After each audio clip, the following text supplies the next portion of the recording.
Well, good morning, everyone. My name is Sean Farrell, and thanks for attending today. I'm the president and CEO here of Managed Solution, and so we've been doing a lot of recent webinars and webcasts that we've actually had on our website, and of course, trying to get out there to the general public. And we're just trying to touch on important topics that are happening now in the world of technology. And right now, the big one that's obviously right around the corner from us is about the expiration of Windows XP. And as many of you may or may not have XP in your desktop right now, we're saying that about 2/3 of the population running a Windows desktop still have XP running on their computer. So don't feel like you're not one of the many, because you really are, and that's okay. So anyway, today what we want to talk about is how Windows XP is getting the axe, and then really what to do next as we look into the future and look at some of the different productivity tools that might help our business. So with that said, we're going to get forward and talk a little bit about Managed Solution. So again, as I introduced myself, I'm Sean Farrell. I'm the president and CEO of the organization. We were founded just, right around 11, 12 years ago, back in 2002. When you kind of break out what we do for organizations, pretty straightforward in that we come in and we like to consider ourselves a forward-thinking professional services firm, or in our words, a digital business advisor, one who looks at the business from a technology perspective and takes business process and workflow and just productivity and kind of digitizes that, if it were. And then, of course, we look at a lot of what's going on in the world of cloud computing and how to best allocate what we'll call applications into the cloud and or even use the cloud at all. And then, of course, from there do ongoing what we call managed services, or really managed networks for people here in Southern California area and across the U.S.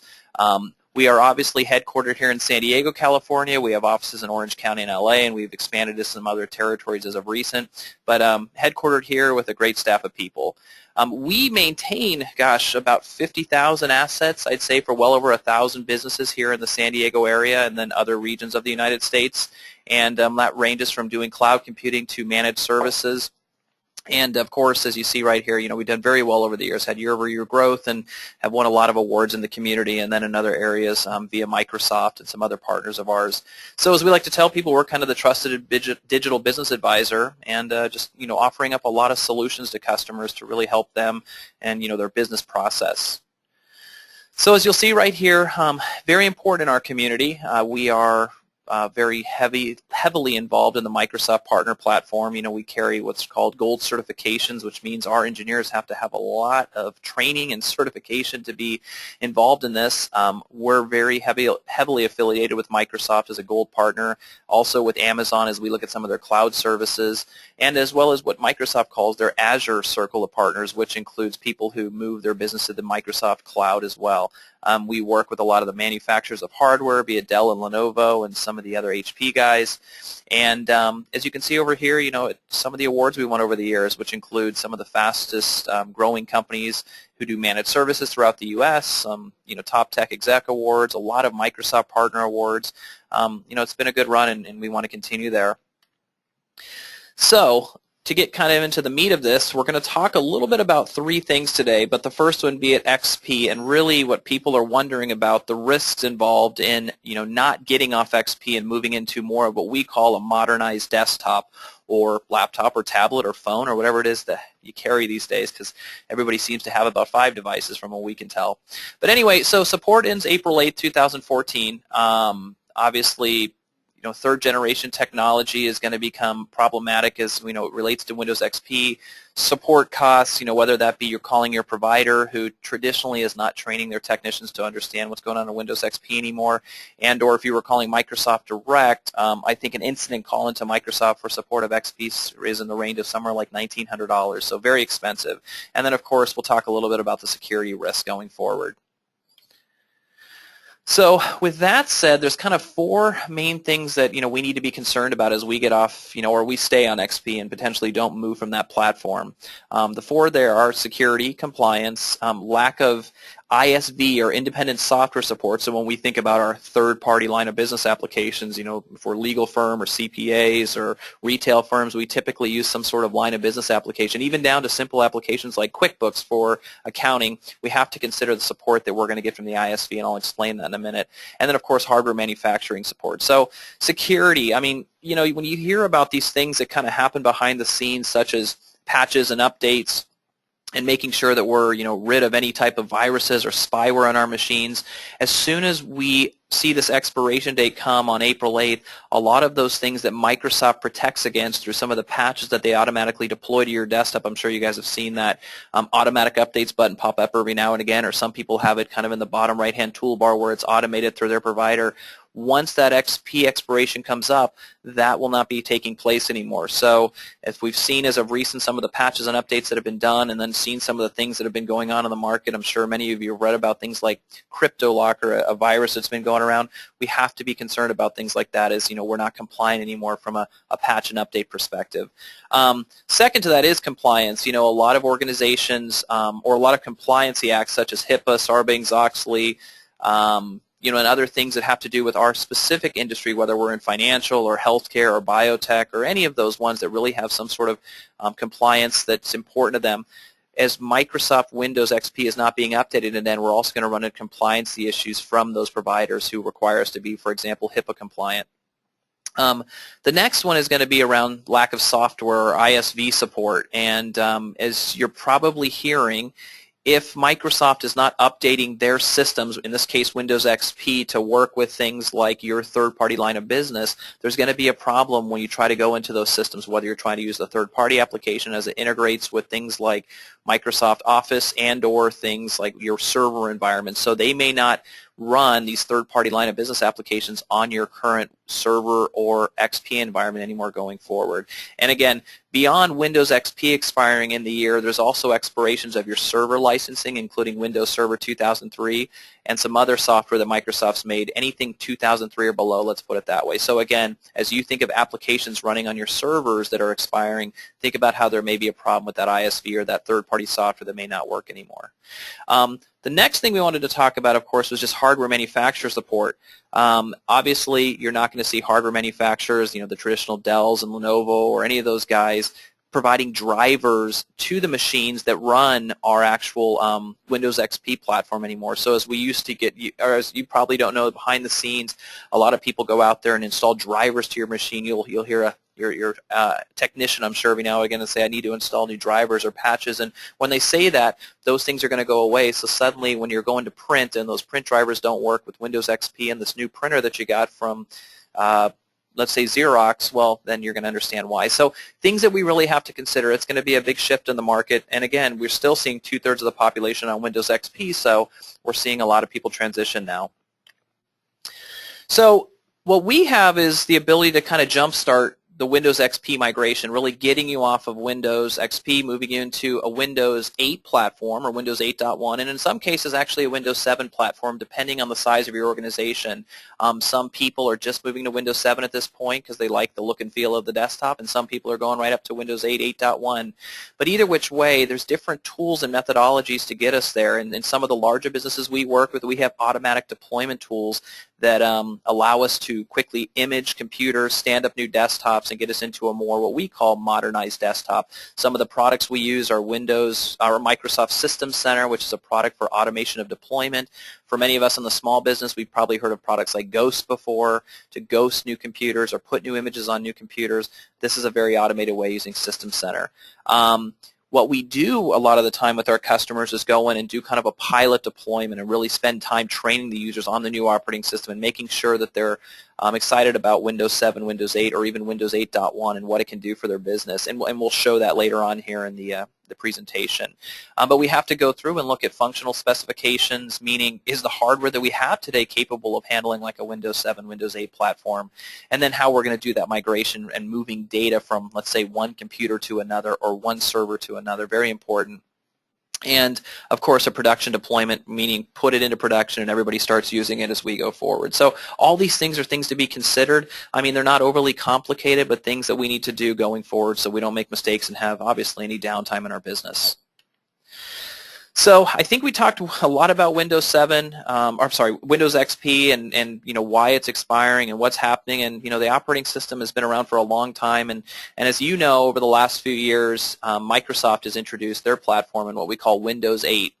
And the concept in Windows 8, and we've heard a lot of people out there in the market gripe about the fact that Windows 8 doesn't work well for them and they're not a happy camper when it comes to putting that on their device. Well, I want to be able to talk through that with you today and try to understand how to become more modernized and what the real value in using a Windows 8 platform really is.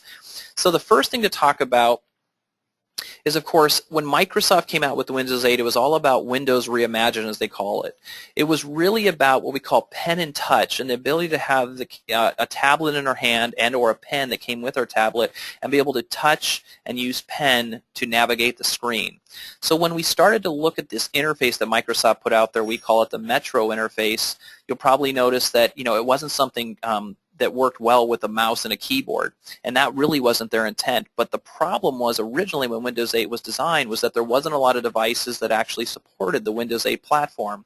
As you'll see today, if you go to any store, anywhere you go, the Best Buys of the world and the Microsoft stores, or just go online to like the Dell.coms, I think everybody's running Windows 8, and you're seeing what we call a multi-layered type desktop where you have the ability to touch the screen on your desktop or laptop and or use your mouse and keyboard to, of course, just do your everyday productivity and use your products like Word and Excel to just do your daily word processing. So that was the big difference, I think, at first, and we heard a lot of people not understanding why this Metro interface was important. So as we'll go through this today, you'll see we'll talk a little bit more about it, but that was where we talked about Windows being reimagined and really people being capable of having that touch type interface on a smaller device for that matter, be it the tablet or even products like the iPad, which many of us use. So that being said, we wanted to kind of show you a desktop that we see here in the office. It just kind of gives you a personalized look and feel the way you want it to look. And I'm sure for many of us who have iPads or Androids out there, we really customize what's on our home screen, or even for the people who have these, I would say, giant smartphones these days that are 6 inches in length that just don't fit in our pockets anymore. What we do is we customize those desktops and we put applications wherever we want them to be so we can get to them quickly. So if you look at this desktop, you can kind of see people quickly have things up there that is actually, it's not a Facebook account, that's actually their mail. You see the little email box. They have the contacts of the people in their organization to the left. They have any type of, if they wanted to go to the desktop, they have the desktop down here that they can go to, and it kind of gives them that look and feel of what they were used to in Windows XP or Windows 7, and I think that's something that people are having a hard time trying to figure out how to navigate, but very simple if you need to go right to the desktop. But then simple things like Internet Explorer up at the right here, or a box to the right of that which is called SkyDrive, which becomes a personal storage folder for anything and everything you could imagine, whether it be videos, pictures, files, PowerPoints, or any type of data that you want to store that's personalized to you. So when we think about the C drive of old where we save, gosh, 1 million documents on the front screen of our desktop, this is a better way to save them, a way that we know we don't lose them, and it's a way to know that they're kept private. But you start to think about also things like music that we listen to. I mean, through the Microsoft tools that they have on there, through products like Xbox, we can download and stream as much music as we want to our computers, to our personal devices, and or videos that we've created or had there as well. And then you really, sky's the limit. You choose how to create this interface from a Metro perspective, and that's really up to you. So the key points I wanted to talk about are, of course, pen and touch. So as you know, when we carry the traditional device that we're buying these days, like the iPad or the Android or the Microsoft Surface or anything that's touch-enabled, we want to be able to have a simple interface like this to be able to go out and touch it and get right to our applications, and I'll show you that in a few minutes. But again, pen and touch is a big change in the market, and as we carry smaller devices and we want to access things quickly, we want to just be able to touch our screen and get there. Second to that is going to be access anytime, anywhere from any device. So one thing about Windows 8, and one thing I think people are not used to in this day and age, is the ability to get to any device at any place we're at. For example, I walk into a local Starbucks place and they might have a computer sitting in the back corner, or we'll just say an airport that has a computer sitting somewhere at a kiosk. As long as I have access to an internet browser, I can actually log into my computer and be able to get to all of my documents, photos, files, and everything using the same username and password I would have used if I was in the office.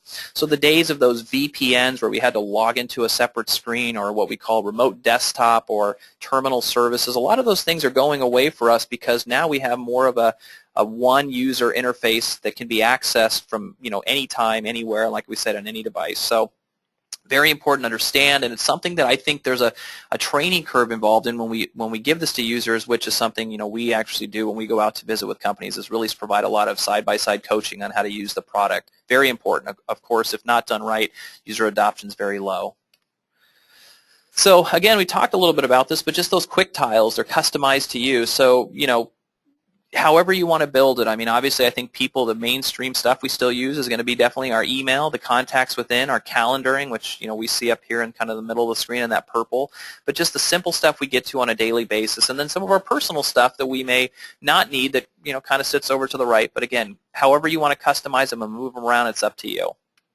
The next one we talked a little bit about is what we call direct access. So again, when we talk about those ideas of the old school VPN, logging into one thing and then you hear we're now connected, and then finally from there I can get to my email or I can get to my shared drive on my server. A lot of that goes away now with direct access, where we can just literally turn on our laptop, go to that shared drive in our environment, whether that be a S drive, a G drive, whatever we've named that shared drive, and we can get to our files. The next one, which is just so important, is Microsoft's product in what we call OneDrive, which formerly was named SkyDrive. We actually took a screenshot of one of our people's computers here who had SkyDrive on their laptop. But OneDrive, again, is what I talked about before, is having that simple, the best way I describe it is that C drive sort of in the sky, a place where you can save personal documents and files, and really it's only accessible to you. But then within that, if you decide to share any of those files, it's literally the right click of a button, and instead of just emailing the file to somebody these days, you can actually share it out, and you guys are all now interconnected with this document, and if anybody makes any changes to it, it then sends an email notice to you to let you know that something's changed, and we can all review it at the same time. So it increases communication and real-time access to documents in the business. So very unique tool. And then, of course, the old trusty Microsoft Office that a lot of people have just kind of built their business on over the years. So when we think about Microsoft Office in terms of Word and PowerPoint and Excel, which is still probably the most widely used product out there, and just traditional Outlook, these are the tools that come on top of your Windows 8 platform. So I think we talked a little bit about Windows 8, what it does well, how we look at the modernized worker, the desktop, what they're carrying with them today in this day and age. That might be a tablet, a laptop, a small phone.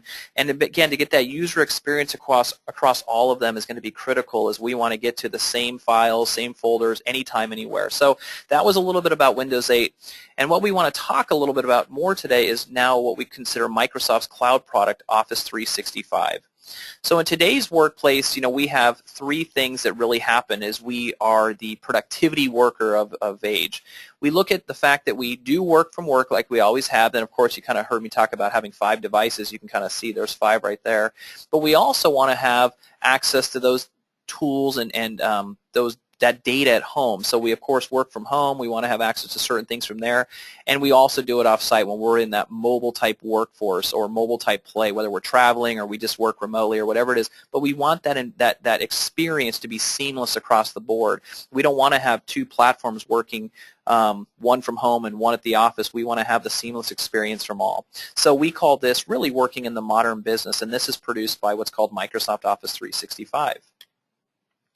So to start with Office 365, and you kind of see the Windows 8 thing again there in the background, the most important thing is that everything you care about is synced on all your devices. So as you saw on the last screen, you had your laptop, your cell phone, your your desktop, and however many tablets you carry these days. I know between myself and my wife and kids, we have an iPad and a couple Microsoft Surfaces and some Android tablets. The bottom line is, whenever I hit that Internet Explorer button and I log in, all of those recent files, anything I had left off with, those specific browser settings, those personalization settings are all there. I get the same look and feel across any device I log into. Very important. I think we're probably used to something very different as we come in to work, and say we're in a Windows XP environment and then go home and log in. It's very different than what you would see in more of a modernized desktop. But keeping that personalization across all devices is very important.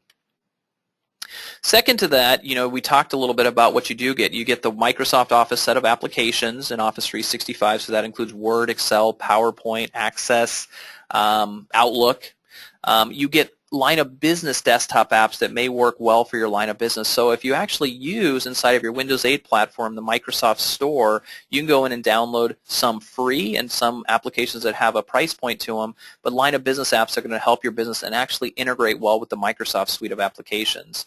And that's done again through the Windows Store. And then a lot of people are just doing what we call building their own app in the business that is already integrated with one of these platforms. So we see a lot of companies who go out to the Microsoft Store or the Windows Store, download an application, and as my rule of thumb, 80% comes out of the box that works well for the company, and then the other 20% becomes something that we build our own or customize.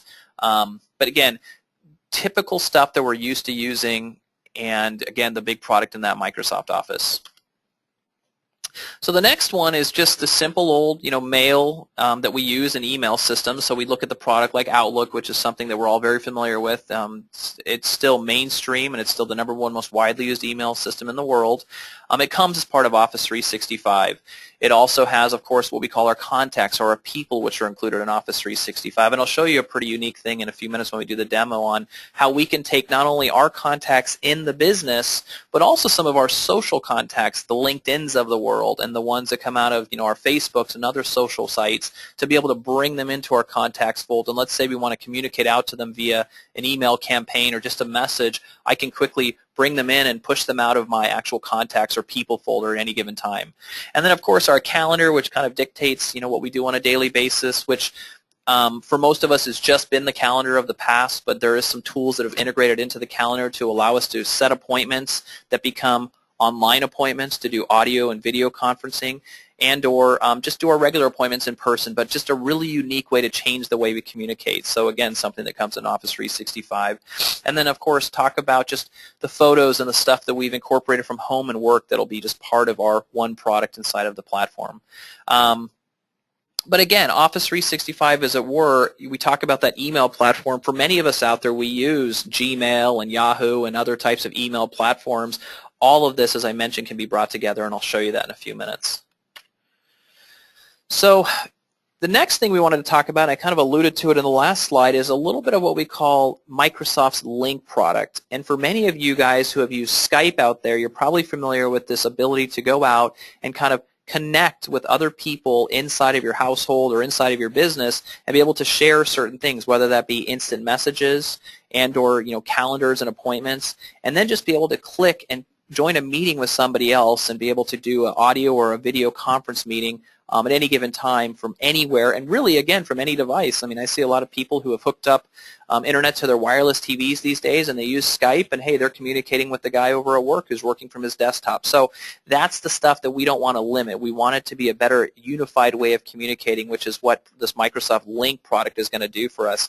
And for those people who don't already know and who have used Skype in the past, Microsoft bought Skype a couple of years ago, and they are now integrating that with Microsoft Link. So you're going to see a lot of the similarities in what you've seen in the past with Link in the workplace. And Link is a very powerful tool when we talk about the ability to take your user environment and the different demographics within and give them different types of tools for communication, not just the old school email type tool, but the ability to instant message somebody or decide to share the desktop quickly or do high definition video conferencing. Very, very key to especially the younger generation who loves these type of tools to communicate. So something to think about, and again, something in Office 365. Again, we talked about kind of getting to your stuff from virtually anywhere. I think that's the #1 message we have to understand. I've been in this business a long time, and one thing I've realized is that people have gotten so used to having their one computer and that ability to once they're in that computer, get to their documents and files and calendars and Outlook folders and all that. But when they leave that, not being able to get to it elsewhere, and that becomes a problem. And so we have to set up all types of, I don't want to call them workarounds, but products like VPN or remote desktop access or terminal services, things that make the process so complex. So with that said, again, getting to it anytime, anywhere is going to be key to us, and I'll show you that in just a few minutes. But when we talk about what you can get to anytime, anywhere, I mean, you can kind of see it here on the left-hand side. Anything from my email Outlook client to my calendar, of course, people in my organization, and as a matter of fact outside the organization, and then the ability to see kind of presently what they're doing, the ability to instant message those people if I need to be able to get to intranet sites for my organization to look at, what's going on in the daily news of the organization, or what the company calendar looks like, or again, what my whole group of people who work in my organization, what they're up to, if they're present or they're not, or they're available, and then deciding to instant message them right there. Very powerful stuff from a communication perspective, and really speed up what I'm going to call the productivity of the business. And then, of course, we talked a little bit about SkyDrive and OneDrive, as these names are changing right now. The ability to have those personalized documents set inside of your OneDrive or SkyDrive account. And then, of course, just being able to get to Word documents or Excel documents inside of a web browser and be able to work on them and edit them and really send them out to people and collaborate, considering you don't have any type of device with you that has Word on the desktop itself, what we call the client version of Word or Office in general. So amazing stuff that allows you to do it virtually from anywhere. So with that said, I wanted to kind of get into a quick demo, and I'm going to see if we can't give you a little taste of what Office 365 looks like. So I'm going to slide this over here. Give me just a second. Hopefully everybody can see that right there.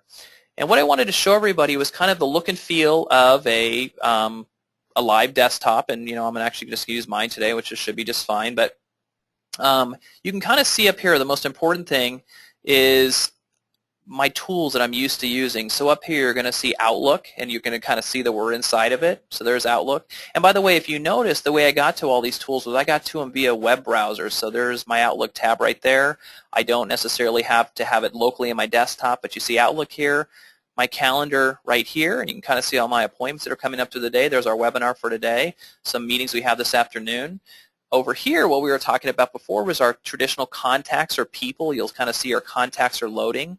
And if you notice over here down the left-hand side, you can actually see what's called the social networks that you can connect to. So we're all used to having contacts inside of our, profiles or inside of our folders within our Outlook client. I'm sure everybody's used to that. But think about the ability right here to be able to grab our LinkedIn contacts and really go out to people who in our minds are our more trusted advisors, the people who we know who are affiliated with us because we've connected with them via LinkedIn or other social sites. So if you notice inside of my platform, I actually have, and we'll kind of go through this, some of our people, if we can find a few. And some people, by the way, put pictures with their names. Some people do not. But we'll actually be able to go out, and if we can find one here. No, we're not being able to find people who are part of our LinkedIn contacts. And unfortunately, I have thousands of them, so that might be a little bit problematic. Well, actually, here's a few. So here's a gentleman named Brian. You can kind of see the little LinkedIn profile. And you'll notice if I click on them, it's actually going to pull back their information right out of LinkedIn. So for us people in marketing and sales and other type products that really want to get the information on somebody else that we may not have on our contacts list, there it is right there inside the program. So that's kind of the people section. We wanted to show you a little bit more about OneDrive. As you notice, it's connected right there inside of our Office 365 platform.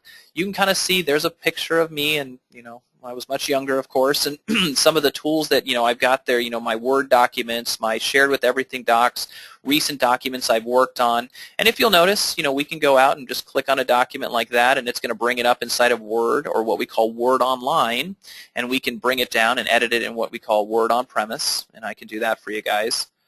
I'll just bring this over like that. And there you go. There's kind of your Word on-premise document. But the point is you notice I haven't lost any continuity amongst my products. They're right there, all in one tab up at the top, and it keeps us really in sync with what's going on. You'll also notice some of the people who have, obviously worked on the document anytime recently, and you'll notice this little red doodad by the thing. We call it kind of a bubblegum dropper. Nowadays it's kind of a square. But that is what we call presence that we talked about, as far as the presence of Sean Farrell. And of course, that in itself is dictated, that color, the busy color, is dictated by the fact that I'm actually in a meeting. And the meeting in this case becomes the fact that we're inside of this webinar. So let me bring up real quick this product that we talked a little bit about before, Microsoft Link. And you'll kind of see, if you look at me up here at the top, that I'm in a meeting. Let's make the screen a little bit bigger. There it is, I'm in a meeting, and that's dictated by my calendar. Come, about 10 o'clock or 11 o'clock here when we get off this meeting, this thing will actually turn back to green, and I'll show up as available. But what that does is gives me a real-time, true presence of the people that I work with. Inside of that, as you scroll down here, you're going to notice I have what's called my groups of people that I work with most, my favorites, and those are the people who most communicate with me. And you can kind of see who's available and who's not. There's Ken Saunders, one of our directors of managed services, in a call. You may have just seen Laura Schaefer, who's our Director of Operations, become available and shows that she's video capable. And in some cases, people put pictures. In some cases, people put nothing. And in others, they put cartoons. So we even have our receptionist who keeps kind of a little cartoon about themselves. So everybody's probably wondering, what's happening here with this, this right click or this button that when I highlight over somebody. And what it does is we talked about ways of communication. So we look at this right here, and it's asking us if we want to send an instant message to Laura, or we want to call Laura and actually send a video call set up with Laura, or we want to be able to share our screen with Laura and show her what we're working on. So right there in itself, when we think about the way we communicate today with phones or instant messaging or email or any of those things, this brings it all into one platform, and that's what you get really out of Office 365 and the product link. So as an example, I just right-clicked on Laura. I can do this, and we'll just try this out real quick. We'll send a instant message to Laura, and I don't actually think she knows we're doing a demo today, but we'll just try this. And we'll see if she responds, and she may or may not, depending. Yep, it looks like she's going to. We're in a demo. Thanks.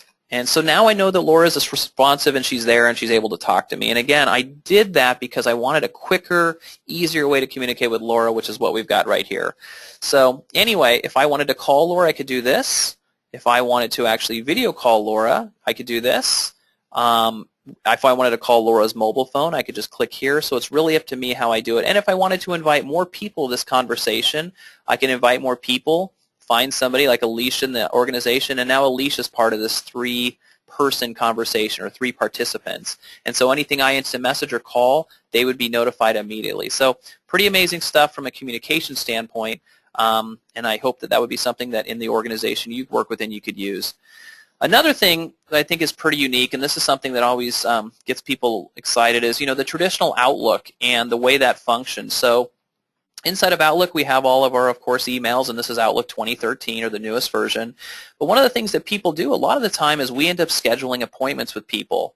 So let's just say we have an appointment that we need to schedule today at 1 o'clock, but it really needs to be a remote appointment or an online appointment where we have to do some sort of audio or video conference.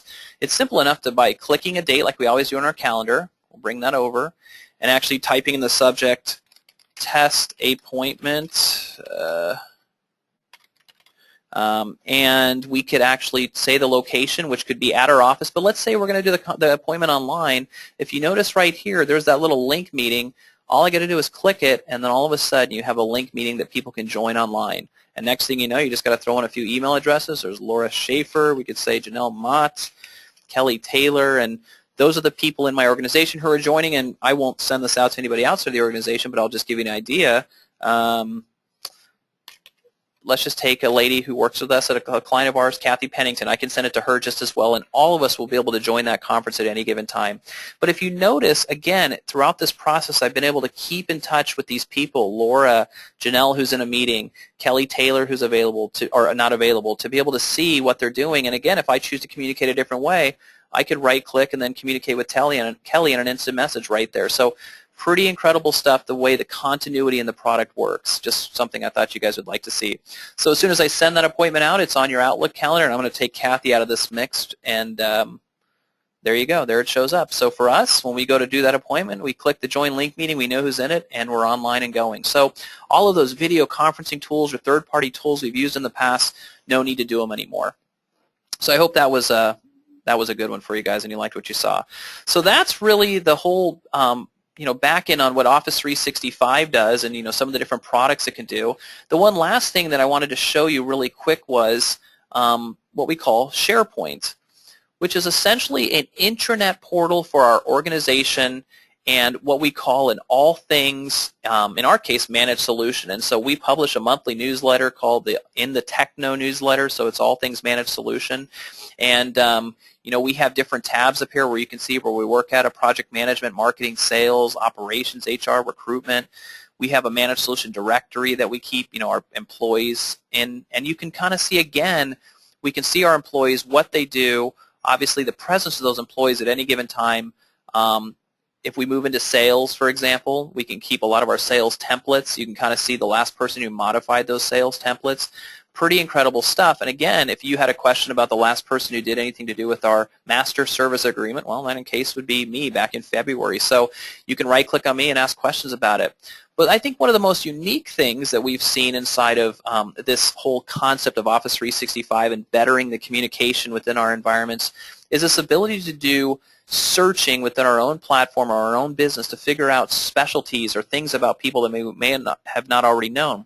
So in our world, as my best example, obviously, we have skilled engineers who have great resumes who have done things in the past and, of course, do things for us now. And there are times when customers ask me, hey, Sean, do you guys have an expert in Citrix or Linux or certain types of technologies that I'm not 100% sure of? And so what I'll do is I can actually go into this site, and if I want to know of anybody who has anything to do with Citrix, as an example, I can type that in, hit the enter button, and in a second it's going to bring back a search of anything that has to do with Citrix that we've worked on, whether it be a document, and I can quickly look at that document as you see it coming up on Word, or anybody, as a matter of fact, who has been, you can look at everything, the people who may have Citrix on their resume, the conversations we have ever had and link about Citrix, or just something inside of SharePoint or this internet site that talks about Citrix. So pretty amazing stuff. So think about your employees coming in and just kind of putting their resume inside of our business and being able to identify with them, certain skill sets they have.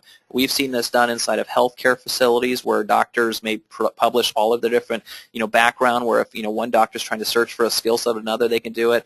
Financial companies, universities, which is very powerful, biotechs for certain, MDs or PhDs who have certain skills. We see people using these tools to search and grab documents and figure out who knows what within the organization. So imagine connecting your people in a better way than just having them, face-to-face all the time when they're not able to do that, especially when you have remote offices.